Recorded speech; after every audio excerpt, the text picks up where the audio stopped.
வணக்கம், நான் Aishwarya. Indian polity chapter wise discussion through Laxmikanth text book 6th edition பார்த்துட்ருக்கோம். இன்னைக்கு 59th லெசன் டிஸ்கஸ் பண்ண போகிறோம். ப்ரியாம்பிள் ஆஃப் தி கான்ஸ்டியூஷன் அப்படின்ற தலைப்பில் பார்ட் 5 தான் பார்க்க போகிறோம். என்ன டாபிக்லன்னு பார்த்தீங்கன்னா கீவேர்ட்ஸ் ஆஃப் தி ப்ரியாம்பிள் அப்படின்றதுல செக்யூலர் சமய சார்பற்ற அப்படின்ற கான்செப்ட் பற்றி தான் டிஸ்கஸ் பண்ண போகிறோம். ஸோ இந்த தலைப்பு சம்மந்தமாக பார்க்குறதுக்கு முன்னாடி லட்சுமிகாந்த் டெக்ஸ்ட் புக் சம்மந்தமான சில பேசிக் இன்ஃபர்மேஷன்ஸ் அண்ட் சோஃபார் நம்ம என்னென்ன வீடியோஸ்லாம் கம்ப்ளீட் பண்ணியிருக்கோம் அப்படின்றத பார்த்துட்டு இன்றைக்கி டாபிக் உள்ளே போகலாம். என்டையர் டெக்ஸ்ட் புக் ஆஃப் லட்சுமிகாந்தை 11 சாப்டர்ஸ் டிவைட் பண்ணியிருக்காங்க. அதில் ஃபர்ஸ்ட் சாப்டர் கான்ஸ்டியூஷனல் ஃப்ரேம்வொர்க். ஃபர்தராக இந்த சாப்டரை 11 பார்ட்ஸாக டிவைட் பண்ணியிருப்பாங்க. First part historical background, second part making of the constitution, third part salient features of the constitution, fourth தான் preamble of the constitution. So இதில் ஃபர்ஸ்ட் 3 பார்ட்ஸுமே நம்ம கம்ப்ளீட்டாக முடிச்சிட்டோம். அதில் ஹிஸ்டாரிக்கல் பேக்ரவுண்டில் 18 வீடியோஸ் பார்த்துருக்கோம். கம்பெனி ரூல், க்ரௌன் ரூல் அப்படின்ற 2 சப்ஹெட்டிங்ஸில் ரெகுலேட்டிங் ஆக்ட்லேருந்து ஆரம்பித்து இன்டரிம் கவர்மெண்ட் வரைக்குமே கம்ப்ளீட் பண்ணியிருக்கேன். இதுக்கான ரெஸ்பெக்டிவ் குவெஸ்டின் அப்லோட் பண்ணியிருக்கேன். டிஸ்கிரிப்ஷன் பாக்ஸில் இதுக்கான லிங்க்ஸ் எல்லாமே ஒரு பிளேலிஸ்ட்டாக இருக்கும், அதை நீங்கள் செக் பண்ணிக்கோங்க. Second part making of constituent assembly. இதில் நியர்லி 14 வீடியோஸ் பார்த்துருக்கோம், including quiz 2, demand for a constituent அசம்பிளிலேருந்து ஆரம்பித்து ரெப்ரசன்டேஷன் இன் கான்ஸ்டியூண்ட் அசம்பிளி வரைக்குமே முடிச்சிருக்கேன். இதுக்கான லிங்க்ஸும் டிஸ்கிரிப்ஷன் பாக்ஸில் அஸ் அ பிளேலிஸ்ட்டாக இருக்குது. Third part salient features of the constitution. இதில் 3 டிவிஷன்ஸை நம்ம டிவைட் பண்ணி பார்த்துருந்தோம். ஃபர்ஸ்ட் சேலியன்ட் ஃபீச்சர்ஸ் எல்லாத்தையுமே லிஸ்ட் அவுட் பண்ணி பார்த்துட்டோம். இரண்டாவதாக கிரிட்டிசிசம் அப்படின்றதுல மேஜராக 6 கிரிட்டிசிசம் டிஸ்கஸ் பண்ணியிருந்தோம். And then parts, important articles, schedules and sources எல்லாத்தையுமே டிஸ்கஸ் பண்ணியிருந்தோம். ஸோ இதுக்கான லிங்க் எல்லாமே டிஸ்கிரிப்ஷன் பாக்ஸில் சேலியன்ட் ஃபீச்சர்ஸ் அப்படின்ற ஒரு பிளேலிஸ்ட்டில் இருக்கும். குவிஸ் 3 அதுக்கான டீட்டெயில் எக்ஸ்ப்ளனேஷன் இதில் அட்டாச் பண்ணியிருக்கேன், அதுவும் செக் பண்ணிக்கோங்க.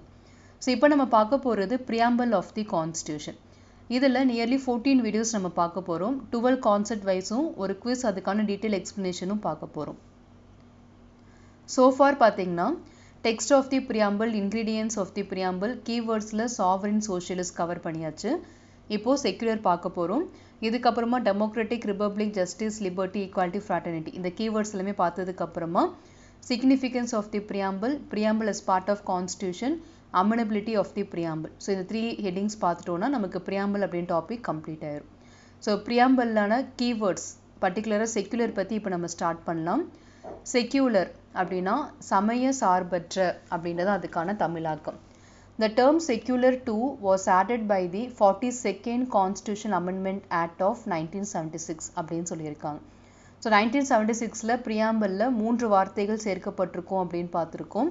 சோஷியலிஸ்ட், செக்யூலர் அண்ட் இன்டிகிரிட்டி அப்படின்ற அந்த 3 வார்த்தைகள். சோஷியலிஸ்ட் நம்ம இதுக்கு முன்னாடி தலைப்பை தான் டிஸ்கஸ் பண்ணியிருந்தேன். செக்யூலர் அப்படின்றதும் நமக்கு 42வது திருத்தம் 1976ல் தான் சேர்க்கப்பட்டிருக்கு. ஸோ அந்த கான்செப்ட் எக்ஸ்பிளைன் பண்ணியிருக்காங்க. அண்ட் இது சம்மந்தமான தகவல், இதுக்கு முன்னாடி செக்யூலர் அப்படின்ற கான்செப்ட் நம்மளுடைய ப்ரியாம்பிளில் இருந்துச்சா, அப்படி இருந்திருந்தால் எந்த விஷயத்துலலாம் இருக்குது அப்படின்றது எல்லாத்தையுமே நம்ம பார்த்துடலாம்.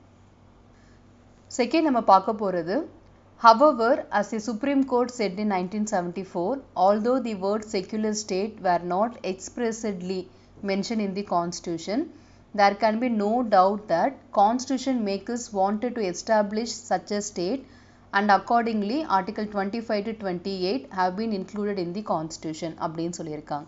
ஸோ இந்த என்டையர் டெக்ஸ்ட் சம்மந்தமாக என்ன சொல்ல வராங்கன்னு பார்த்தீங்கன்னா 1974ல் சுப்ரீம் கோர்ட் செக்யூலர் அப்படின்ற ஒரு வார்த்தை, இந்தியா அப்படின்றது செக்யூலர் ஸ்டேட் அப்படின்றது நம்ம வெளிப்படையாக நம்மளோட இந்தியன் அரசியலமைப்பில் கொடுக்கலனாலுமே ஆர்டிகல் 25 to 28 ஃபண்டமெண்டல் ரைட்ஸில் பார்த்தீங்கன்னா ஃப்ரீடம் ஆஃப் ரிலிஜியன் அப்படின்ற ஒரு கான்செப்ட் கொடுத்துருப்பாங்க.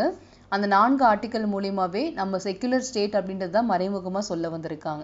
ஸோ இதுக்கு முன்னாடி கூட நம்ம பார்த்தோம் இல்லையா, சோஷியலிஸ்ட் பிரின்சிபல் கூட எது மறைமுகமாக இதுக்கு முன்னாடி டைரக்டிவ் பிரின்சிபல்ஸில் கொடுக்கப்பட்டுச்சோ அது இப்போ ப்ரியாம்பிளில் வெளிப்படையாக கொடுத்துருக்காங்க அப்படின்னு பார்த்தோம்.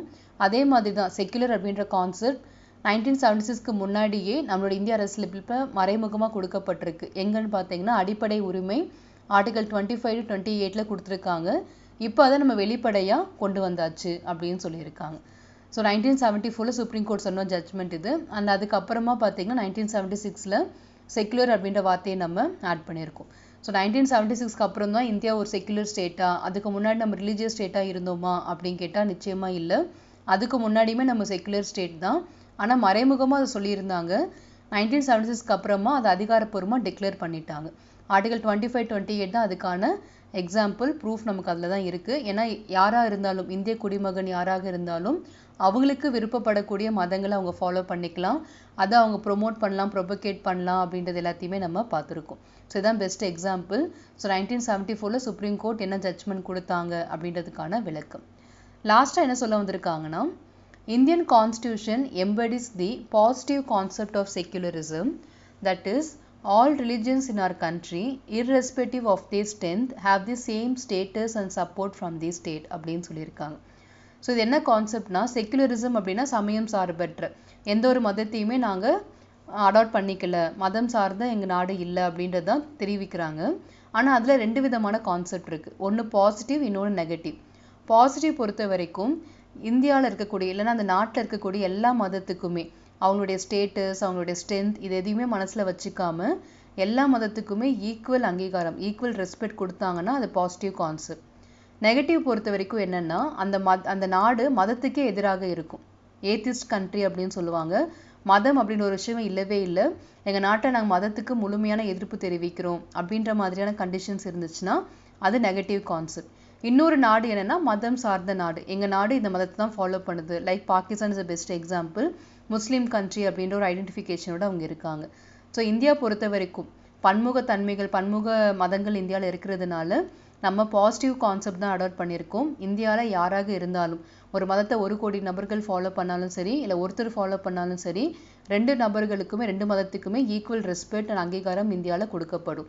ஆனால் இந்திய அரசாங்கம் இல்லை இந்திய நாடு எந்த ஒரு மதத்தையுமே சார்ந்து இல்லை, நாங்கள் மதம் சாராமல் சமய சார்பற்ற ஒரு நாடாக தான் இந்தியா இருக்குது அப்படின்றதையும் தெளிவுபடுத்தியிருக்காங்க. சப்போர்ட் பண்ணுறாங்க, மதிக்கிறாங்க, எல்லாமே இருக்குது.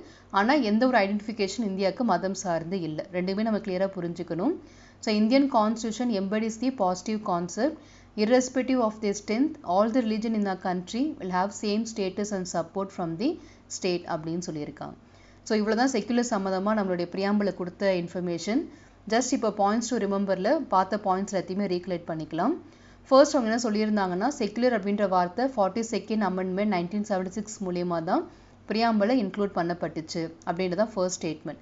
செகண்ட் பொறுத்த வரைக்கும் சுப்ரீம் கோர்ட் 1974 கொடுத்த ஜட்ஜ்மெண்ட் பற்றி சொல்லியிருந்தாங்க.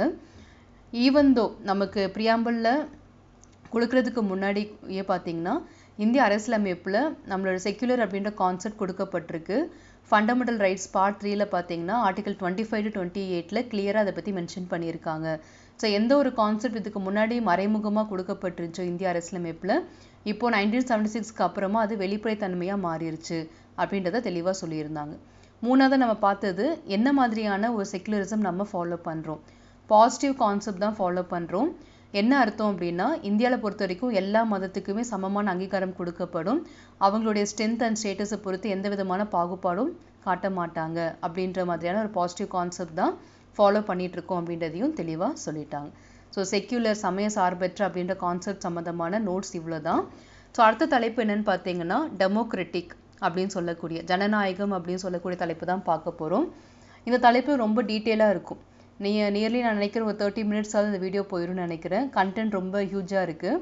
ஸோ அடுத்த வீடியோ தொகுப்பில் டெமோக்ராட்டிக் சம்மந்தமாக நம்ம டீட்டெயிலாகவே டிஸ்கஸ் பண்ணலாம். ஜனநாயக நாடு இந்தியா அப்படின்றது என்ன மாதிரி ஜனநாயகத்தை நம்ம ஃபாலோ பண்ணுறோம், அதுக்கான ஃபீச்சர்ஸ்லாம் என்ன, டைரக்ட் டெமோக்ரஸிக்கும் இன்டைரக்ட் டெமோக்ரஸிக்கும் என்னென்ன வித்தியாசம் இருக்குது, இந்தியா ஜனநாயக நாடாக இருந்தாலும் நமக்கு ஏதாவது ரெஸ்ட்ரிக்ஷன்ஸ் இருக்கா அப்படின்ற மாதிரி டீட்டெயிலான எல்லா விஷயங்களுமே அடுத்த வீடியோ தொகுப்பில் நம்ம டீட்டெயிலாகவே டிஸ்கஸ் பண்ணலாம்.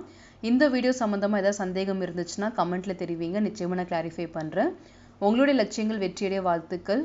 படிப்போம், பகிர்வோம், வெற்றியடைவோம். Let's crack it. நன்றிகள்.